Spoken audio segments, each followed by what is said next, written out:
Tipton Town Manager of Longboat Key, and welcome to Tip Talks. This is a regular video series that we have where we discuss all things Longboat Key.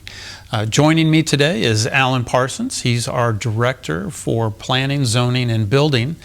And what we want to talk about as we continue our recovery from Hurricanes Debbie, Helene, and Milton is the permitting process and many of you who have had damage are recognizing that, you know, in order to affect the repairs or reconstruction for your damaged properties, you need a permit, and there's a lot involved with it. And so we're going to just talk a little bit about kind of where we are in the process. We kind of look at this as something that kind of moves through a system. So we start with, you know, search and recovery, and then we look at debris removal, and then now we get into the repairs and the reconstruction phase of this. And it's long term, so this isn't something that just happens overnight, but it is involved. And so wanted the chance to have this conversation with Allen and just talk a little bit about the perspective from their offices. Obviously the amount of permitting activity that we're seeing is much higher than we would normally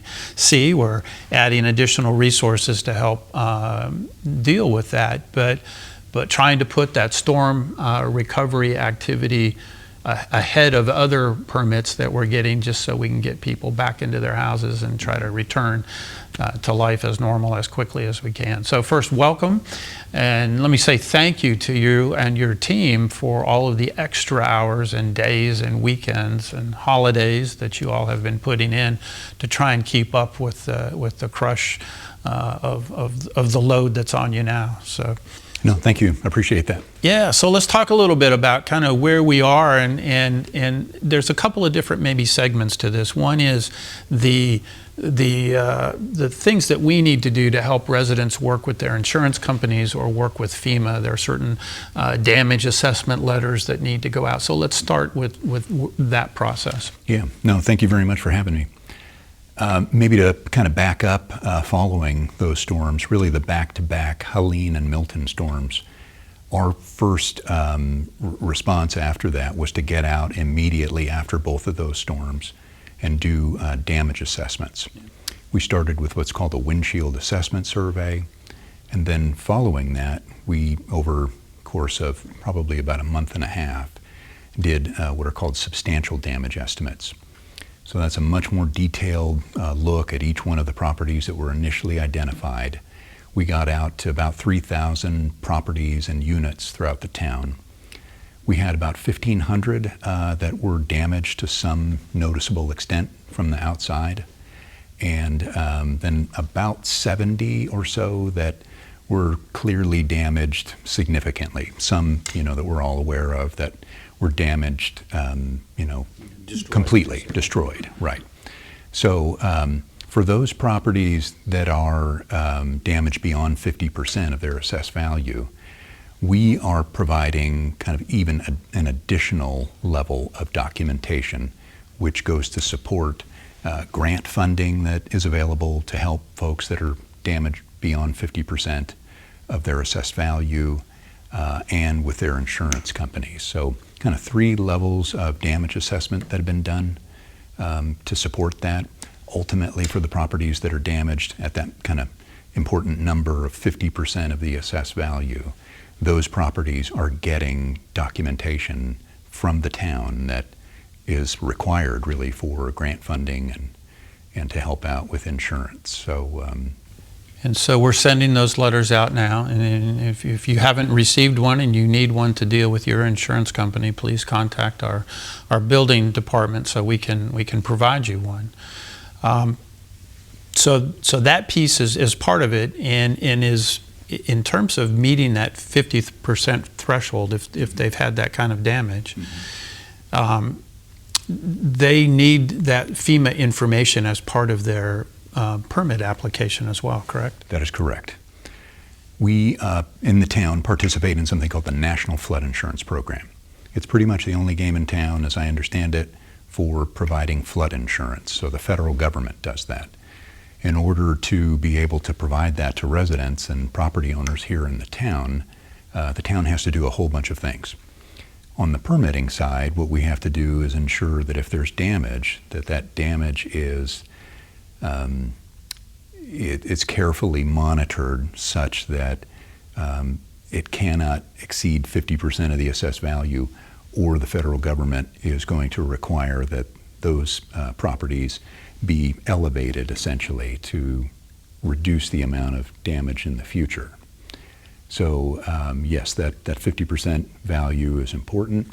We rely upon documentation about the cost of materials, cost of labor. All of that is something that we have to maintain to be able to show to the federal government when we're audited, and we are audited regularly, that we are tracking that expenditures from the National Flood Insurance Program are really attempting to reduce over time the number of properties that are affected. And so it's painful to properties that are damaged beyond 50%, where certainly the damage itself, but then having to repair a structure or demolish it and elevate a structure is a significant impact to people. So. Yeah. It's important for folks to understand that we want to take advantage of the National Flood Insurance Program. The savings that all of our community receives by our participation is a big dollar amount. But it's also something that can be taken away. And we've had some cities to the south of us who did not adhere to the standards, or at least document to the standards that were necessary. They failed their audits, and they lost that community rating. And so it's a big deal. And so it's, as Alan said, it's a step in the process, but it's an important step in the process, because we want to make sure we get it right for your sake and for everybody's sake.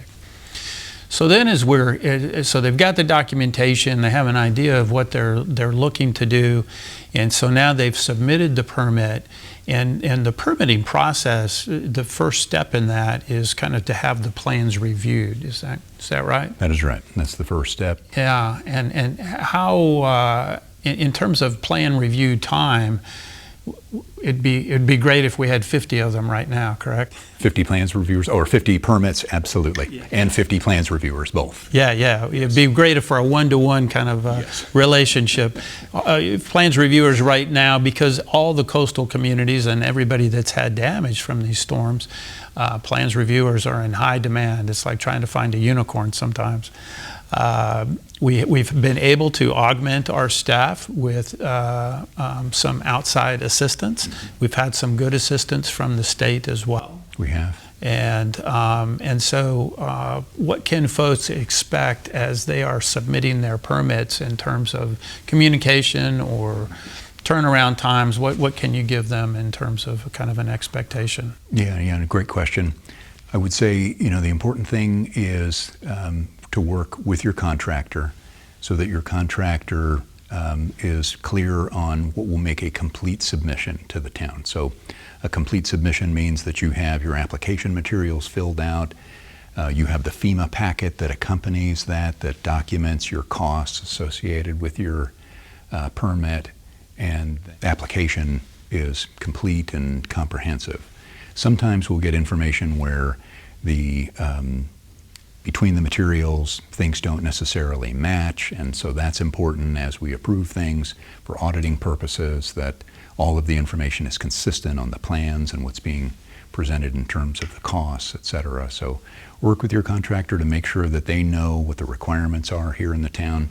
If there is a complete application submission, it's able to move through our system much faster than having to be sort of returned and sent back. But I would say that the timing that we're generally looking at, and you mentioned at the beginning here that we are prioritizing storm damage related permits. So anything that's storm damage related, it moves to the front of the list. It's a long list at this point, but we are prioritizing those. I would say we're probably on the order of somewhere around a month turnaround time. Some things are simpler, simple kind of air conditioning change out or something like that. We move through much faster than that timing, but if it's an extensive repair, I would say we're about at a month right now. And you mentioned too, we are working on supplementing our staffing.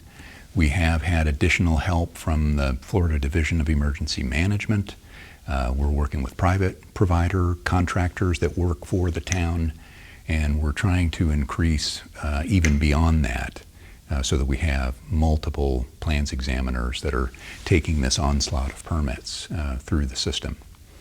If people have questions in terms of what they might need to submit to have that full application, I know our staff in the past has done kind of pre-application or pre-permit meetings to make sure that everybody understands really what's needed for this particular renovation or reconstruction. That's good that you're bringing that up. We do offer that. We also have checklists that go with the application that you can just kind of go down the line there on everything that's going to be required for a complete application. But if it's a more complicated project, it's certainly a good thing to be able to meet with staff, show the plans that you've got, the materials, and those things can sail absolutely right through. Great, great. Well, we know that our job is to try and get people back into their houses as quickly as possible. These storms have been historic in many ways and disruptive. We want to get the community back. We know that it's not back until that last property is finished and the people are back in, and so we're doing all that we can to help facilitate that. It is a crunch right now. It's a busy time. But again, appreciate your team and the work that you're doing to make sure that we're focused on that goal of getting every property restored as quickly as possible and getting them back. So again, thank you for all of the work that you've been doing. And again, the key to this is just understanding that when you have a historic event, it requires a little bit more patience. We are working to get as much additional staff as we can, competing with everybody else who is looking for that same exact additional staff. At the same time, we're doing a technology upgrade that will actually benefit greatly all of our efforts. But the timing isn't great, and so, but you got to get it done. And so that's going to be coming on in March of 2025. So when that new technology launches, that's going to greatly enhance the ability to submit permits online and to check their status, to schedule an inspection, to find out the results of the inspection. It's going to provide so much more transparency in the permitting process and information.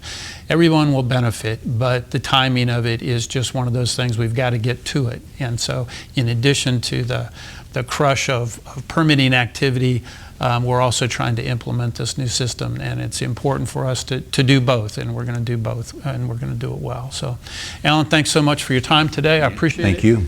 And with that, we conclude this session of Tip Talks. Until next time, be well.